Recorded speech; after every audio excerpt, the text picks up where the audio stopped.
Paz do Senhor, meus irmãos, graças a Deus. Hoje, nossa lição de número 7. O nosso tema é cultuando a Deus com liberdade e reverência. Irmãos, nessa lição nós vamos aprender, para nós entendermos que não vale tudo no culto, né? Não é toda situação, né, que vale, né? Até mesmo expressões que valem. Então aqui no nosso textuário que está em João capítulo 4, versículo 24, diz assim: Deus é espírito, importa que os que o adorem em espírito e em verdade. Quando Jesus disse isso para a mulher samaritana, nós vemos que eles tinham essa questão de aonde deveriam adorar, se era em Jerusalém, se era em Betel, se era outro lugar que foi feito o templo. Mas a mulher sabia que era em Jerusalém que deveria ser adorado, né? Que ali foi o templo onde Deus mandou fazer. Jeroboão que mandou fazer um templo em Betel e o outro em Dan, para que o povo não descesse para Jerusalém para adorar. Mas Jesus quando disse isso para a mulher, ele disse o quê? Que não é mais o lugar específico que deve ser adorado, mas adorar a Deus em espírito e em verdade. É claro, dentro da igreja, nós temos a liberdade, ou é um lugar propício para que nós venhamos levantar as mãos, colocar a mão no coração, fazermos gestos, né, de expressar aquilo que nós estamos sentindo. E é claro que você não vai fazer isso dentro de uma condução, deslocamento para o trabalho, no trânsito, até pode fazer no trânsito, mas de uma forma mais, né? Mas o que nos leva a dizer é que a adoração tem que ser de dentro para fora. A nossa adoração tem que começar de dentro para fora e não de fora para dentro. Aqui na nossa verdade prática, a adoração em espírito diz respeito à posição espiritual do adorador. Isso quer dizer que o que vale diante de Deus é como adorar, não onde adorar. Então, como nós estamos adorando? Estamos sendo verdadeiros para com Deus ou estamos sendo falsos? Porque se a Bíblia diz que verdadeiros adoradores, e Jesus fala para a mulher os verdadeiros adoradores, então existe o quê? Os falsos adoradores. É claro, irmãos, isso é óbvio. Então aqui na nossa leitura bíblica em classe, que está em 1 Coríntios capítulo 14, do versículo 26 ao 32, o apóstolo Paulo escreveu essa carta à igreja de Corinto, versículo 26 diz assim: Que fareis, pois, irmãos? Quando eu vou juntar cada um de vós, tem salmo, tem doutrina, tem revelação, tem língua, tem interpretação, faça-se tudo para edificação. Ou seja, não é para se amostrar ou para dizer que é muito espiritual, não. É para tudo que para edificação, tanto da própria pessoa como com os demais. E se alguém falar em língua estranha, faça-se tudo, 2, 1, por quando 3, ou sua vez, e haja intérprete. Ou seja, cada um espere a sua vez. Mas se não houver intérprete, esteja calado na igreja, fale consigo mesmo e com Deus. E falem 2 ou 3 profetas e outros julguem. Mas se outro que estiver assentado for revelado alguma coisa, cale-se o primeiro. Porque todas podereis profetizar um depois dos outros, para que todos aprendam e todos sejam consolados, e os espíritos dos profetas estão sujeitos aos profetas. O que o apóstolo Paulo está dizendo aqui, meus irmãos? Que o culto precisa ter ordem. E qual que é o nosso tema da nossa lição? Liberdade e reverência. Ou seja, o culto precisa ter ordem. Ordem no culto. Tem que ter reverência no culto. Não é assim. E aí o apóstolo Paulo diz, o profeta, né? O espírito do profeta está sujeito aos profetas, ou seja, o espírito do profeta está sujeito ao profeta. A profecia que ele vai mencionar está sujeito a ele. Não é inconsciente que ele vai profetizar, não, é consciente. Então ele pode esperar uns aos outros para não ver o quê? Venha ter reverência, liberdade e reverência.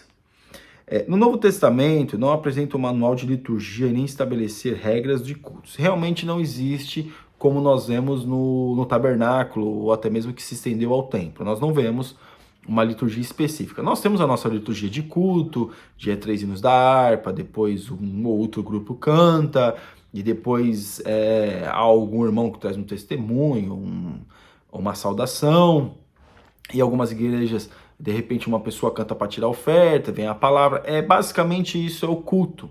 né? O nosso culto. O culto de Santa Ceia já é um culto mais...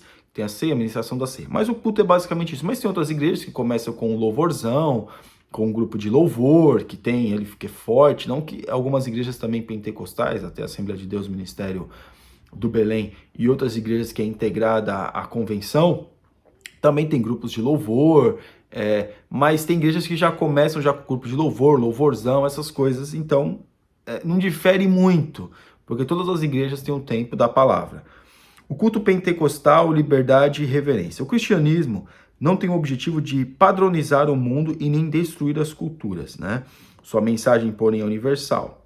Então, aqui nós temos, no Brasil, nós temos essa cultura de culto. A igreja portuguesa, que eu também já tive algumas vezes que eu frequentei a igreja portuguesa, a igreja Assembleia de Deus portuguesa, não é brasileiro, não é brasileiro que fundou, mas é uma igreja portuguesa. Eles têm basicamente a mesma liturgia de nós de culto, né? E os mesmos usos e costumes no sentido de padronizar o culto, como é que eu posso dizer? No comportamento, no comportamento. Mas se você for em uma igreja africana, que tem uma igreja africana perto de casa, eu inclusive nunca fui, mas ouvi dizer que lá eles dançam, que lá eles têm uma forma corpórea de adorar a Deus. Dessa forma, mas é uma questão que da Bíblia, que a lição está dizendo, de cultura. Cultura, irmãos, cultura. A flexibilidade cristã. A religião cristã é flexível quanto à forma de adoração e permite várias liturgias. Todos os ramos do cristianismo, incluindo os cristãos nominais, têm sua forma distintiva de culto, desde o cerimonialismo ornamental das igrejas católica romana, ortodoxa e algumas protestantes, o modelo simples dos evangélicos, principalmente os pentecostais. Não se deve associar o rigor de liturgia do culto judaico com vários sistemas de cultos cristãos, ou seja, não adianta a gente querer trazer a liturgia judaica do templo para nós, que não funciona. Irmão, não existe, não tem como a gente trazer a liturgia, no caso, de uma forma fixa mesmo. Aquele não, é o templo. Quando a gente fala algumas coisas do templo, são figuras que nós usamos, de interpretação que nós temos para trazer para os nossos cultos. Não que aquilo que seja, não, tem que ter a arca, tem que ter o Santo dos Santos, tem que ter... Não, mano, nós temos figuras alegóricas que nos dá esse entendimento. Mas a flexibilização cristã, nós não podemos achar que o nosso culto, o culto pentecostal, é melhor de uma igreja presbiteriana, que eles não dão glória a Deus, que eles não têm nenhuma... não faz nada, fica lá ouvindo o culto lá e tal, e malemar às vezes, quem sabe um dia bate palmas, mas eu acho que no mais é isso. Mas o Evangelho nos dá a oportunidade dessa flexibilidade que nós temos para fazer o culto, tudo dentro da palavra, né? A gente não pode, mais uma vez, achar que a nossa liturgia de culto é melhor que igrejas neopentecostais, vamos dizer assim. Nossa, não, irmão, mas lá não tem Deus. Não, irmãos, não tem nada a ver. Eu acho que a gente tem cada lugar tem pessoas salvas e não salvas. Nós não somos melhores do que ninguém. Só porque nós cantamos 3 hinos da harpa e fazemos ali como aquela coisa de antigamente, como sempre foi assim, que a gente é melhor do que aquela igreja, aquela comunidade que traz um louvor e depois traz uma palavra. Não, irmãos, mas é por isso que tem essa flexibilização cristã. O culto. O termo culto é sinônimo de adoração. O nosso enfoque é no sentido de adoração. Então o culto, meus irmãos, olha, só para dizer, adoração não é cantar. Adoração não é cantar. Adoração é se arrepender, é louvar a Deus, e através de você ver, nós vemos a grandeza de Deus, nós o adoramos. Assim como a mulher fala, porque quando a pessoa, né, ia até o templo, como ela disse, mas é em Jerusalém que nós temos que adorar, e quando eles iam com um animal para poder sacrificar pelos seus pecados. Então isso é adoração. O louvor é elogiar a presença de Deus. Então o culto, o intuito, né, do culto, é claro, nós reunirmos, ouvirmos uma palavra, mas nós adorarmos a Deus, reconhecer que Deus é tudo e nós não somos nada. Mas nós podemos fazer isso em muitos lugares, em muitos momentos, em muitas situações. Não é exatamente nós temos que ir à igreja para adorar a Deus. Nós vamos para a igreja, adoramos a Deus juntos, de uma forma que, claro, uma ordenança do Senhor que deixou em Atos, para nós vermos estar presentes um para com os outros. Mas é claro que isso também, quando a gente ouve uma palavra, muitas pessoas louvando a Deus, ninguém é uma ilha, meus irmãos, todo um precisa do outro. Estamos ali reunidos, nós temos convicções, né, que normalmente sozinho a gente pode não ter. Então, fica aí essa questão. A reverência no culto. A adoração a Deus é o momento mais sublime na vida humana. Significa essencialmente o reconhecimento, a celebração e a exaltação da majestade divina. Irmãos, no culto, eu acho que bom, vou dizer, o culto não é lugar de comércio, não é lugar de comício bíblico, não é lugar de comício político. O culto não é lugar de comício político e não é lugar de vendas. O culto é o lugar onde nós vamos exaltar a majestade de Deus, onde nós vamos glorificar a Deus, onde nós vamos aprender acerca de Deus, ter um estudo bíblico, acerca de casais, de família, onde nós vamos aprender a sermos melhores servos no reino de Deus. Então, o culto é uma reverência que as pessoas, os líderes deveriam ter. Mas é uma figura pública, uma figura, mas vai em cima do púlpito para falar de política. Irmãos, eu particularmente não gosto disso. O culto é o culto, comício é outra coisa. Se quiser fazer comício, vai lá na praça, mas é que a igreja é um espaço público, tá bom. Se quiser, de repente, vai ter que fazer culto, então vai lá. Então faz um momento reservado, que não é o culto, e faz. E sem contar também, às vezes, o culto não é lugar de vendas. As pessoas vendem coisa de revista, essas coisas. O culto, nós temos que ter reverência no culto.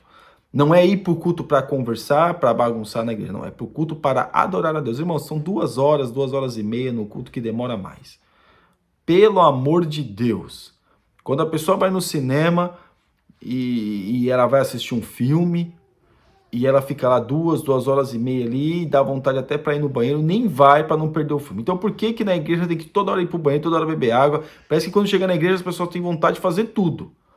Tem vontade de beber água, vontade de ir no banheiro, tem vontade de fazer tudo. Então, eu estou colocando coisas básicas aqui para nós entendermos que nós temos que ter reverência. E também faz parte da reverência. Não é ficar dando risada, não é ficar conversando, não é ficar contando piada por irmão do lado, é prestar atenção no culto. Nós temos que ter reverência no culto. O centro do culto pentecostal. A igreja é toda a congregação, toda a congregação ou assembleia que se reúne em torno do nome de Jesus Cristo como Senhor e Salvador, professando a fé e nele publicamente e de forma diversificada. Né? O centro da nossa adoração. Isso é a forma que nós temos que entender de culto. O centro da nossa adoração. Alguns opositores da obra pentecostal costumam nos acusar de, em nossos cultos, damos ênfase ao Espírito Santo acima de Jesus. Irmãos, nós não damos ênfase ao Espírito Santo mais do que Jesus. Nós somos cristocêntricos. Jesus para nós é o centro. O Espírito Santo é o centro. A Trindade, Deus é o centro. Nós estamos dando ênfase. Claro, tem igrejas, como nós já falamos nos comentários passados, que tem igreja que dá ênfase a isso.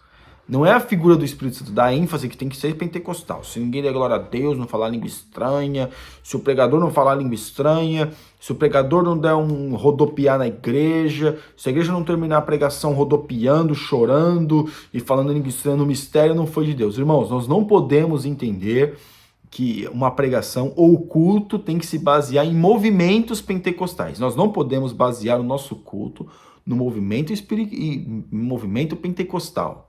Se assim a gente entende. Nós temos que, sim, o nosso culto tem que ser o culto cristocêntrico. Nós temos que falar de Jesus. E se porventura acontecer pela graça de Deus e pela misericórdia, é um movimento pentecostal, amém. Mas nós não podemos enfatizar ou fundamentar a nossa fé ou o nosso jeito de cultuar acerca do movimento pentecostal. Se não teve língua estranha, não foi de Deus, não, irmão. Não tem nada disso. Deus fala na tormenta, Deus fala na brisa. E Deus fala quando Ele quiser falar e da forma que Ele quiser fazer. Não é porque há uma igreja que ninguém está dando glória a Deus, que Deus não está falando. Ou se tiver muito Pentecoste, Deus está falando. Não, irmãos, não é nada disso. Porque a ovelha, ela fica quieta quando ela está comendo, né? Característica pentecostal. Os primitivos cultos eram espontâneos e diferentes das reuniões das sinagogas, embora muitas características viessem delas, né? Quando a gente vê a questão do culto do apóstolo Paulo, havia muita pregação, muito ensino da palavra. Nós não vamos exatamente falando sobre louvores, né? É praticamente ali o mesmo ensinamento das sinagogas, onde o judeu, depois, claro, quando ele foi para a Babilônia, os escribas, né? Como eles escreviam a Bíblia, eles tinham praticamente tudo de cor, escreviam as leis e algumas coisas, então eles, então eles ensinavam, eles pronunciavam aquilo que Deus tinha dito para Abraão, Isaac, Jacó, o Pentateuco, então eles pronunciavam isso. Então praticamente isso foi mais ou menos a mesma liturgia que o apóstolo Paulo também adotou acerca das igrejas, né? Ao qual ele pregava, ao qual ele falava na casa das pessoas, ao qual o evangelho foi fundado. Mas também tem a questão de que quando Martinho Lutero teve a reforma protestante, ele também colocou algumas coisas da igreja católica também para a igreja evangélica, a igreja reformada, como nós podemos dizer, a igreja ao qual houve a reforma. Mas isso depois foi se modificando e alguns viram que isso não fazia bem para a igreja. Então aí foi tirando e foi modificando e hoje nós temos essa liturgia, né, que a Assembleia de Deus ela adotou para culto. Mas não foi a Assembleia de Deus tem essa liturgia, mas as outras igrejas têm as suas liturgias. Nós temos que respeitar, aprender a respeitar a liturgia de culto dos outros. Parte 3. Como se expressa a liturgia das nossas igrejas? As reuniões de adoração em nossas igrejas são diversificadas. Temos cultos públicos, chamados por muito como culto da família, de oração, de ensino ou doutrina. Eu disse a questão do culto como culto público, mas também tem o culto de doutrina, que é o culto de vai ler uma palavra, vai cantar uns hinos, vai tirar oferta e vai ter o culto de ensino, ou seja, o culto de doutrina. Doutrina não é os costumes, meus irmãos, é ensino da palavra. E também tem o culto que às vezes pessoas que adotam o culto de libertação, outros um culto público, mas também é basicamente a mesma liturgia. Nossas reuniões de adoração. Nossa liturgia é simples e permite que quaisquer irmãos ou irmãs adorem a Deus com liberdade. Irmãos, o bom é que nós temos o culto, a nossa liturgia de culto, e é entendido. Não é cair na mesmice. A liturgia de culto não é mesmice. A liturgia de culto é ordem no culto. Para que eu vou para a igreja? Vai cantar 3 hinos da harpa, os irmãos cantam, depois o jovem canta, depois o adolescente canta, depois canta a criança, depois canta uma irmã para tirar oferta, depois dá a palavra e acabou o culto, eu vou para casa. Irmãos, a liturgia existe para que venha ter ordem no culto. O culto precisa ter ordem. Então, aqui na parte 2 aqui, culto pentecostal, nossas reuniões coletivas de adoração apresentam as mesmas características do culto em Corinto. As manifestações do culto, que o apóstolo menciona em 1 Coríntios 14, são reais entre nós. Então, tudo aquilo que aconteceu na igreja de Corinto, nós também aceitamos e adotamos como prática de culto. Nós temos os dons espirituais, as manifestações espirituais como prática de culto. Mas não é regra, não pode ser regra para nós. Nós não podemos entender que as manifestações espirituais sejam regra. É sua exceção, às vezes pode acontecer de Deus falar, permitir que isso aconteça. Não é que ninguém não aconteceu, Deus não falou. Não, irmãos, nós temos que, na nossa mentalidade, na questão do ensinamento da palavra. Não é falar em língua estranha, só falar em língua estranha, porque infelizmente o pentecostal, ele tem problema em ler a Bíblia, ele tem problema em estudar acerca da Bíblia. Então ele acaba sendo um analfabeto bíblico. Então nós podemos ser pessoas, nós temos que ser pessoas que temos que entender e ler a Bíblia. E quando tiver um Pentecoste, nós participamos do Pentecoste, falamos em língua estranha, mas também quando houver uma palavra que seja mais tranquila, essa assim a gente pode dizer no sentido de não houver um movimento pentecostal, como a gente espera, o fogo desceu, canela de fogo, essas coisas, nós também podemos entender que Deus falou, mas Deus fala do jeito que Ele quer e da forma que Ele quer. Amém? E a nossa conclusão. O que precisamos saber é que o Novo Testamento não estabelece forma litúrgica de adoração, porque parece não ter sido essa a preocupação do Espírito Santo. Que os nossos cultos sejam dinâmicos e espontâneos, em nome de Jesus, com espontaneidade e reverência. Nós não somos espectadores dos cultos, como num teatro ou cinema. Antes, participantes deles, com cânticos congregacionais, corais, conjuntos, grupos de louvores, dando glória a Deus e aleluia. Ou seja, o culto é para ser participativo. Nós temos que participar do culto, não com bagunça, mas nós podemos participar. Glória a Deus, aleluia, louvando a Deus ali quando o irmão ou o grupo estiver louvando, nós temos que participar do culto. Amém? Que Deus abençoe os irmãos em nome de Jesus. Você ainda que não é inscrito no nosso canal, está convidadíssimo a se inscrever. Que Deus te abençoe. Fique na paz.